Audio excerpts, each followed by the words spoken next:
ya setelah itu harus dipertahankan.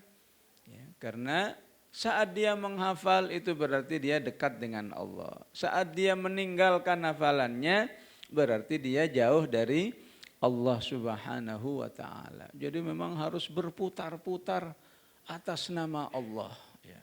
Karena menghafal kita jadi banyak berdoa, karena menghafal kita jadi banyak berzikir, karena menghafal kita jadi banyak sholat. Ya. Insya Allah Allah akan menolong hamba-hambanya ya, yang selalu berusaha mendekatkan kepada dirinya. Ya. Juga harus dihilangkan seakan-akan menghafal itu sebuah prestasi ilmiah. Ya. Sehingga tidak semuanya orang biasanya dianggap berprestasi. Ya.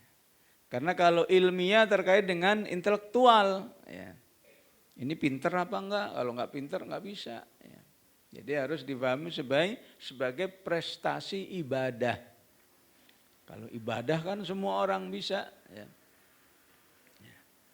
Ya, apakah kalau prestasi ilmiah yang bisa menghafal hanya yang sekolah S3 misalnya? Ya.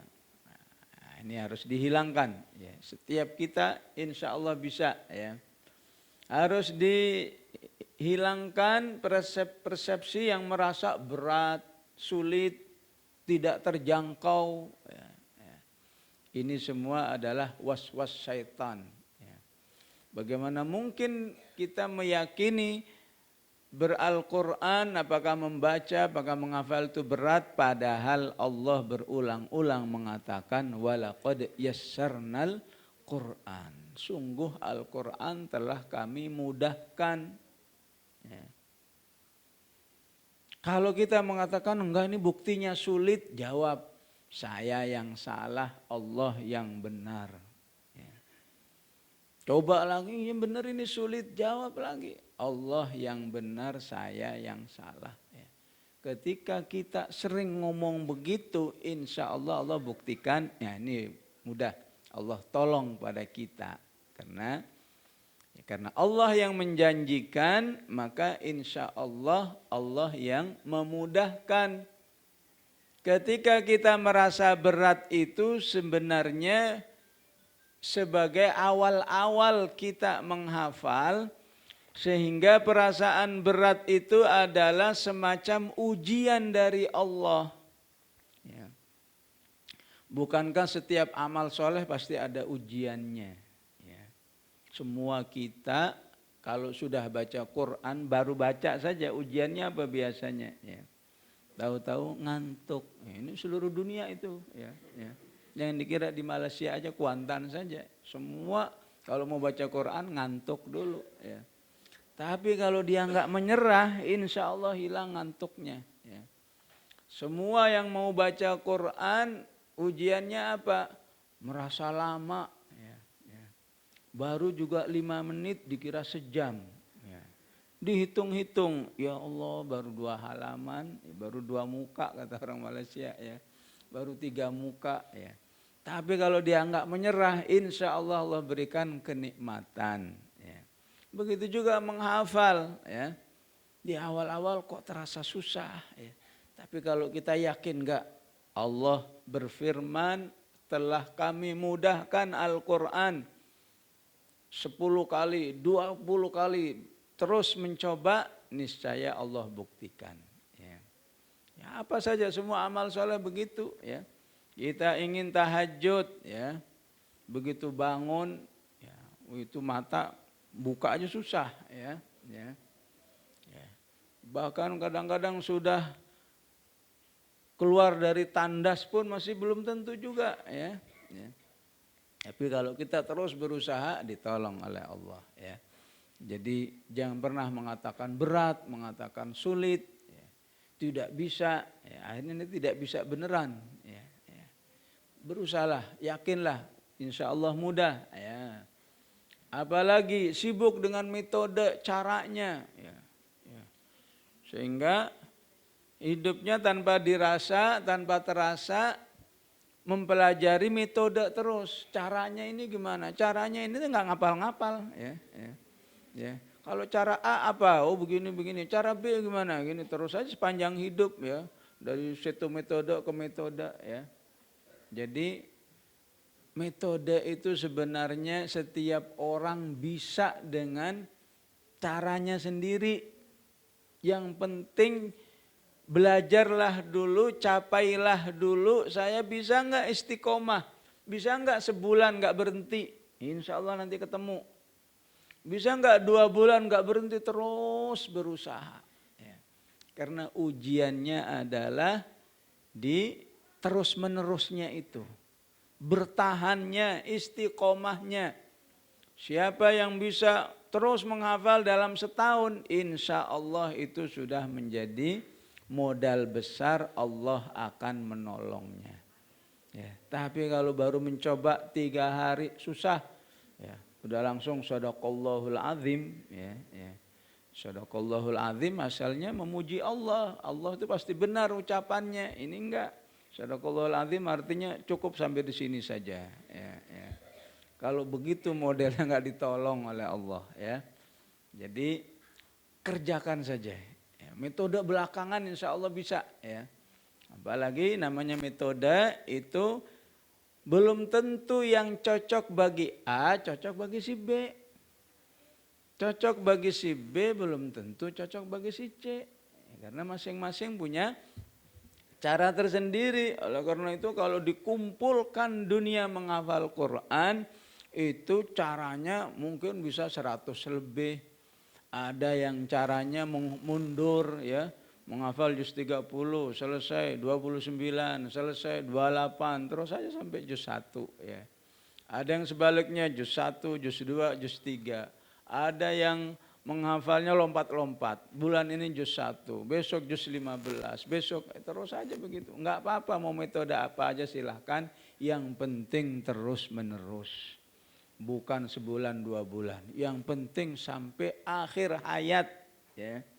Bahkan bila perlu andai kata sampai akhir hayat enggak hafal-hafal, tapi sesungguhnya di sisi Allah sudah hafal ya. Tapi enggak mungkin ya.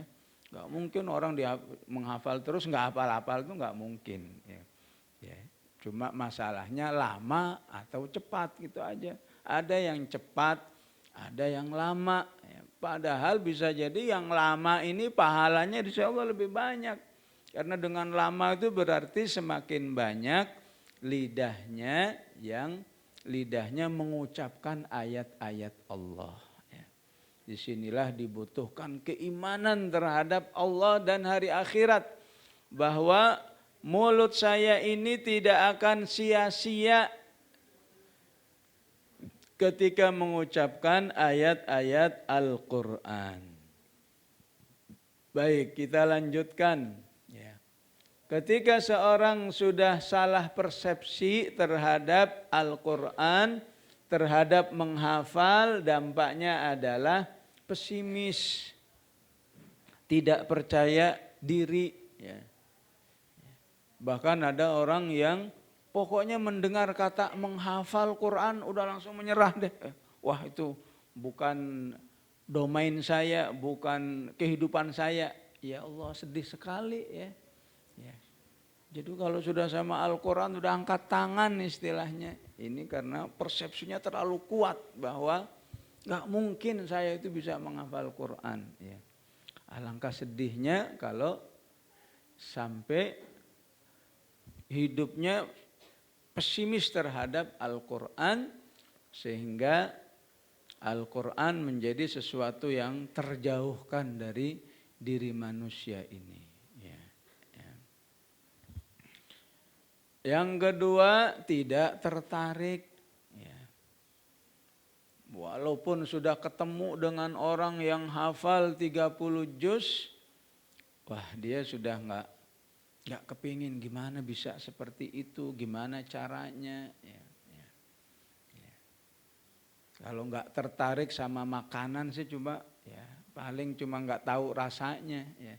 Tapi kalau nggak tertarik sama Al-Quran, ya gimana nasibnya nanti di akhirat saat Al-Quran mencari orang-orang yang dulu akrab dengannya akan diberi pertolongan. Nah kalau nggak tertarik sejak di dunia aja sudah nggak tertarik, berarti dia jauh dari syafaat Al-Quran. Ya. Apalagi menyerah atas nama takdir. Ya, ini paling jeleknya. Kenapa kamu nggak hafal Quran? Saya sudah ditakdir nggak bakal hafal Al-Quran. Ya, ya.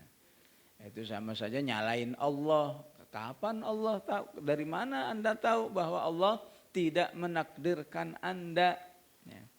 Padahal membaca Al-Quran dengan jumlah banyak itu adalah perintah dari Allah. Bukankah kita selalu berdoa warzuqni tilawatahu ana al-laili.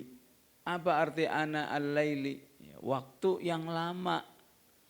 Jadi kalau 5 menit itu namanya belum ana al-laili, ya. Kalau 10 menit belum, ya. Minimal 1 jam bersama Al-Quran itu baru disebut ana'a. Ya. Dan ini juga harus ada malam dan siang, ana al-laili wa ana an-nahar, atau bisa juga wa atrafan nahar. Berarti Al-Quran kepinginnya kayak kita makan. Ada makan malam, ada makan siang. Ya. Begitu juga membaca Al-Quran seharusnya ada bacaan malam, ada bacaan siang. Ya. Waktunya agak lama. Ya. Tapi kalau kita sudah menyerah atas nama takdir, ini namanya orang yang berburuk sangka kepada Allah, suudzon kepada Allah. Ya. Kita aja disuudzoni tidak mau, apalagi Allah Subhanahu wa Ta'ala. Hati-hati dari ngomong seperti ini, berbicara seperti ini, bisa-bisa Allah katakan ya sudah, saya buat kamu selamanya nggak bisa dekat dengan Al-Quran. Ya. Tapi tidaklah kita merasa sulit langsung berdoa, ya Allah tolonglah ya Allah, tunjukkan kepada kami bagaimana agar kami merasa mudah, bagaimana agar kami merasa senang bersama Al-Quran, bagaimana agar kami merasa nikmat dengan Al-Quran. Jadi jangan menyalahkan Allah sedikit pun, jangankan menyalahkan diomongkan, perasaan aja jangan. Secara perasaan jangan pernah ada, wah jangan-jangan saya ini enggak ditolong oleh Allah. Jangan seperti itu, ya. Apalagi ya, dampaknya kerugian yang besar, ya. Karena kita ya, kalau orang merasa sedikit uangnya aja bisa merasa rugi, apalagi merasa tidak bersama Al-Quran. Maka perbaikilah persepsi kita tentang Al-Quran. Apa bagaimana memperbaikinya? Kalau menghafal, niatlah untuk meningkatkan amal soleh, taqarrub kepada Allah Subhanahu wa Ta'ala. Ini memperbaiki persepsi. Maka kita bisa membaca surat Az-Zumar ayat 22 dan ayat 23. Ya. Kita sampai jam berapa ya? Masih lama untuk saya. Ya. Az-Zumar ayat 22-23 itu bunyi ayatnya, afaman syarahallahu sadrahu lil islami fahuwa ala nurim mir rabbih, dan seterusnya. Ya. Intinya apa? Ya. Bukalah hati kita untuk Al-Quran. Ya. Ya. Katakan kepada Al-Quran, alhamdulillah saya beriman kepadamu. Alhamdulillah saya siap hidup bersamamu. Itu namanya syarahallahu sadrahu lil Islam. Pokoknya diri kita selalu ya, welcome untuk Al-Quran, itu namanya syarahallahu sadrahu lil Islam. Oleh karena itu seperti yang diajarkan oleh Nabi Musa, kita harus minta tolong. Nabi Musa aja minta tolongnya, Rabbishrahli sadri wa yassirli amri. Ini agar kita menghafalnya bukan untuk siapa-siapa. Ya. Menghafalnya tidak ada lain, targetnya adalah Allah. Ya, jadi di ayat 22 Az-Zumar dan 23 ini 2 kali Allah menyebut nama dirinya. Yang pertama, afaman syarahallahu sadrahu lil Islam. Yang kedua, Allah menyatakan Allahu nazzala ahsanal hadith. Jadi kalau kita niatnya memang untuk mendekatkan diri kepada Allah, maka dada kita dibuka oleh Allah sehingga insya Allah Al-Quran itu masuk ke dalam hati kita. Ya. Nah, kalau sudah masuk ke dalam hati kita, kita akan tidak melihat apa saja yang kelihatannya masalah atau kendala, ya, tidak terasa semua, yang diingat hanyalah Allah Subhanahu wa ta'ala. Ya. Ya. Ya, alhamdulillah Bapak-bapak, Ibu-ibu, dengan pembahasan seperti ini, kalau Ibu-ibu khususnya ke Bandung, ke Jakarta, ke Jogja, insya Allah para menghafal itu sekarang bukan anak muda saja, ya. Yang sudah 60 tahun, yang sudah 50 tahun, yang sudah 70 tahun, ya. Ya. Jadi ya mereka sudah nggak pikir lagi kapan hafal 30 juz, nggak mikir gitu saja. Tapi harapannya adalah ya semoga sebelum saya meninggal sudah Allah pindahkan ayat-ayat Al-Quran ini di dalam dada kita. Ya. Atau saya berniat semoga ya Allah panggil saya dalam keadaan saya sibuk dengan Al-Quran. Ya. Sudah niatnya itu aja udah. Ya. Sehingga insya Allah menghafal Al-Quran akan lebih ternikmati ketika target utamanya adalah Allah Subhanahu wa ta'ala. Ini yang dimaksud dengan taqarrub ilallah. Ya. Atau kalau bahasa para aktivitas dakwah, aktiviti dakwah, Allahu ghayatuna. Ya. Allah lah tujuan kami dalam menghafal ini. Ya. Sehingga berpikirnya bukan masalah kapan hafal, tapi bagaimana bisa terus sibuk dengan Al-Quran yang merupakan rahmat Allah Subhanahu wa ta'ala. Ya. Selanjutnya apa yang perlu diperbaiki adalah menghafal adalah kelanjutan ibadah tilawah dengan lebih intensif, yaitu muamalah dengan Allah. Ya. Kita semua kan sudah sering membaca Al-Quran. Ya. Kita semua sudah pernah membaca Al-Baqarah, pernah membaca Ali Imran, pernah membaca An-Nisa. Pokoknya seluruh surat-surat Al-Quran sudah pernah kita baca. Nah, kenapa disuruh menghafal? Ini harus kita pahami. Agar kita punya hubungan yang spesial dengan bacaan kita. Jadi surat Al-Quran itu disebut spesial apabila sangat akrab dengan kita. Ya. Kalau ada ayat misalnya inna ashabal jannatil yawma fi syughulin fakihun hum wa azwajuhum fi dhilalin 'alal araiki muttaki'un. Di surat apa ini? Di surat Yasin. Ya, ya. Mungkin di Malaysia sering baca Yasin juga kan? Ya, ya. Ya, cuma ibu-ibu ini tawadhu, sebetulnya tidak tahu dia dalam hatinya Yasin. Ya, ya. Ya.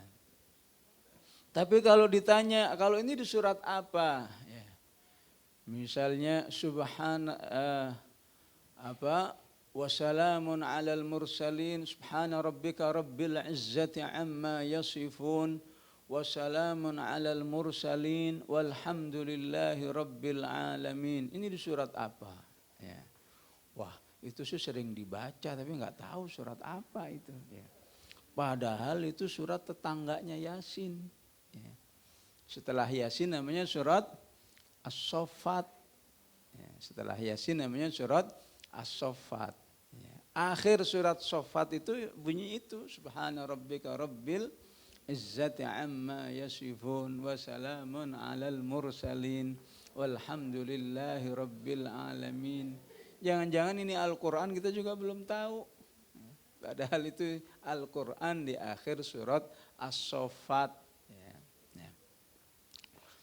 Jadi menghafal itu tujuannya ini. Bagaimana agar setelah kita rajin membaca, maka Allah minta agar juga menjadi bacaan yang banyak sekali, intensif. Yang bisa saja kita memulai dari surat-surat yang direkomendasikan oleh Rasulullah Sallallahu Alaihi Wasallam. Nah, ini bisa juga untuk memancing ya. Sebelum hafal 30 juz, menghafal surat-surat yang sangat direkomendasikan oleh Rasulullah. Misalnya apa? Ya, misalnya surat Tabarakalladzi biyadihil mulku wa huwa ala kulli syai'in qadir alladzi khalaqal mauta wal hayata liyabluwakum ayyukum ahsanu amala wa huwal azizul ghafur. Ini surat harus dijadikan sebagai surat doa tidur. Ya. Biasanya doa tidur kita apa? Bismikallahumma ahya wa amut. Ya. Jangan sampai akhir hayat masih bismikallahumma terus ya. Belum pernah doa tidur tabarakalladzi biyadihil mulku wa huwa ala kulli syai'in qadir sampai akhir surat qul ara'aitum in asbaha ma'ukum ghaura faman ya'tikum bima'im ma'in. Oleh karena itu kita harus tahu apa alasannya. Oh, ini karena Rasulullah secara khusus menyuruh kita membaca surat Al-Muluk. Memang apa kata Rasulullah kalau hafal surat ini? Kalau saja dia tidur tidak bangun lagi alias inna lillahi wa inna ilaihi raji'un, maka dia dijamin aman dari azab kubur. Itu pentingnya. Jangan sampai surat-surat yang dikhususkan oleh Rasulullah kita enggak bisa, padahal itu akan memuliakan diri kita. Ya. Jadi insya Allah kalau saja kita enggak mau menghafal, pokoknya sebelum tidur buka Al-Quran. Juga enggak harus dibacanya menjelang tidur, bisa saja dibaca ba'da maghrib, habis sholat maghrib. Pokoknya bacanya di waktu malam ya.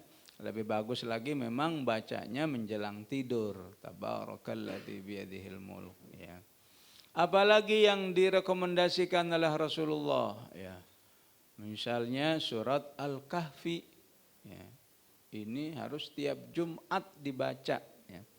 Ya, kalau saja kita setahun saja tiap hari Jumat membaca alhamdulillahilladzi anzala ala abdihil kitaba wa lam yaj'al lahu 'iwaja qayyiman liyunzira ba'san shadidan min ladunhu wa yubashshiral mu'minina alladhina ya'maluna as-salihati anna lahum ajran hasana makithina fihi abada. Insyaallah kita bisa hafal karena bacaan kita menjadi lebih banyak. Tujuannya apa? Agar kita kuat menghadapi ujian kehidupan. Karena kehidupan ini terus diuji oleh Allah untuk mengetahui orang-orang yang kuat di dalam menghadapi ujian. Wabil khusus ujian Dajjal. Ya. Dalam kitab-kitab hadis dibahas tentang Dajjal. Dan Dajjal itu ujiannya adalah tentang ya, akidah ya. Baik, termasuk surat yang diunggulkan, yang diperintahkan secara khusus oleh Rasulullah adalah surat Al-Baqarah. Ya. Ya. Jadi jangan lihat jumlahnya berapa, 286. Ya. Ya. Lihatlah, ini adalah kalamullah. Ya. Ini adalah firman Allah. Ya. Insya Allah saya bisa ya. Karena Rasulullah mengatakan Iqra'ul Baqarah, bacalah surat Al-Baqarah ya. Ya, dalam bahasa Arab itu kalau baca dengan arti Iqra' itu artinya otomatis hafalkanlah ya. Kalau baca dengan kata utlu ma uhiya ilaika atau dengan yatluna itu membaca dengan titik tekannya adalah faham. Ya.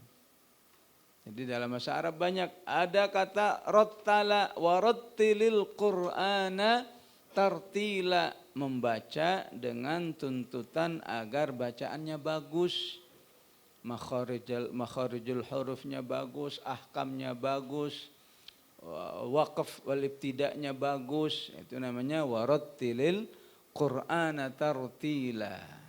Jadi dengan kata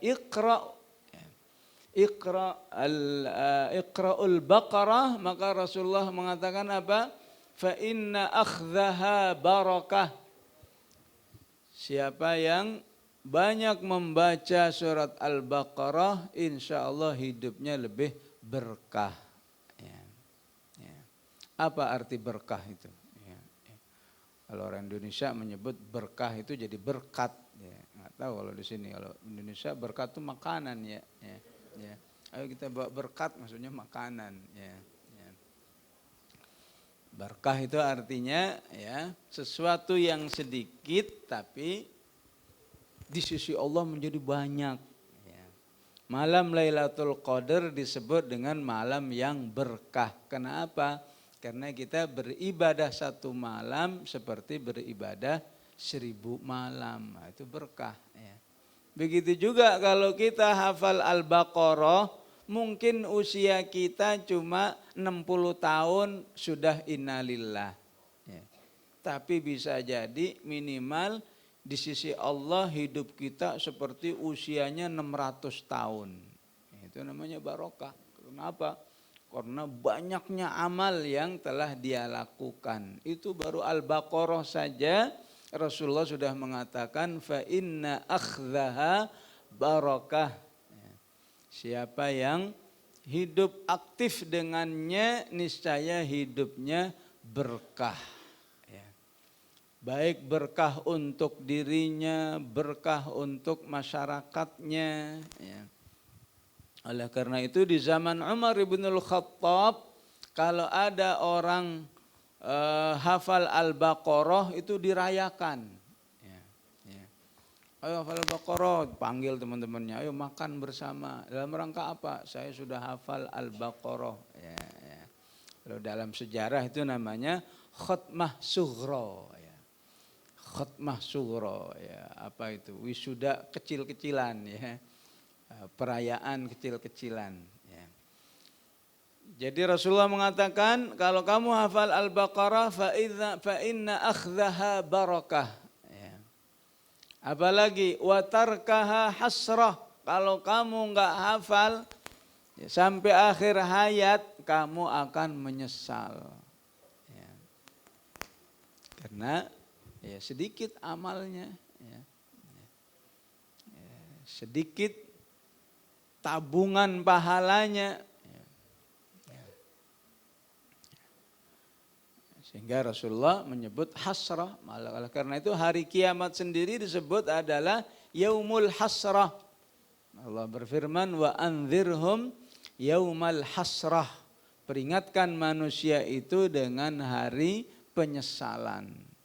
Maka siapa yang hafal Al-Baqarah insya Allah dia tidak merasa hasrah di hari kiamat karena dia telah mengikuti semua yang dijelaskan oleh Rasulullah sallallahu alaihi wasallam.